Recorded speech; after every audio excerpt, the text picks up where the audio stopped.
إخواننا اللي بيجيب الشقة شنو؟ ممكن يكون عندك أي حاجة لكن تقع عليك مصيبة تكرهك حياتك. صح ولا ما صح يا إخواننا؟ صح؟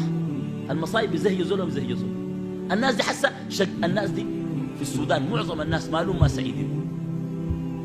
أنا أوريك الفلس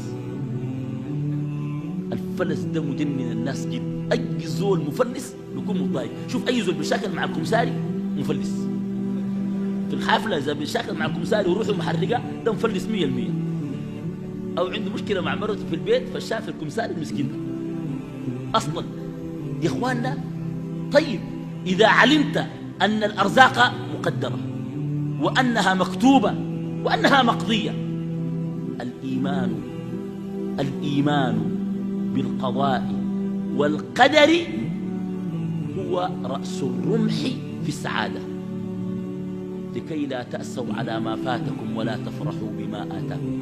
ما أصاب من مصيبة في الأرض ولا في أنفسكم إلا في كتاب من قبل أن نبرأها إن ذلك على الله يسير. لكي لا تأسوا على ما فاتكم ولا تفرحوا بما آتاكم والله لا يحب كل مختال فخور. وهذا يعني أن العبد المؤمن يرى وينظر إلى أقدار الله بالحكمة. ما بقول ربنا داري يعذبني، بقول ربنا داري يمتحننا، ربنا داري يرفع درجاتنا في شفاء العليل في مسائل القضاء والقدر والحكمة والتعليل. قال العلامة ابن القيم: ولقد تأملت المصائب التي تقع على العباد والابتلاءات فوجدت فيها 100 فائدة. 100 فائدة. يا إخواننا قد يريد الله لك خيرا ولكنك لا يمكن أن تدرك هذا الخير إلا بمحطة من المصائب فتقع عليك المصيبة لتحصل خيرا. هذا غير الخير المدخر في الآخرة. يا إخواننا الزول لو جاته مصيبة أنا بقول شنو؟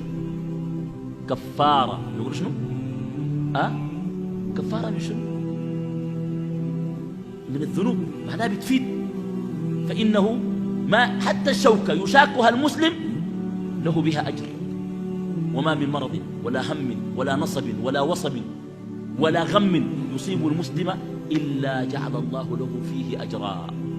حتى الشوكة يشاكها المؤمن وإلا تحاتت خطاياه وسيئاته كما تحات الشجرة ورقها.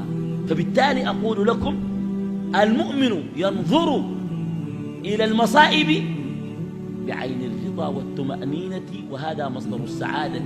إخواننا السعادة عند المؤمنين في الإيمان بالله والإيمان بشنو؟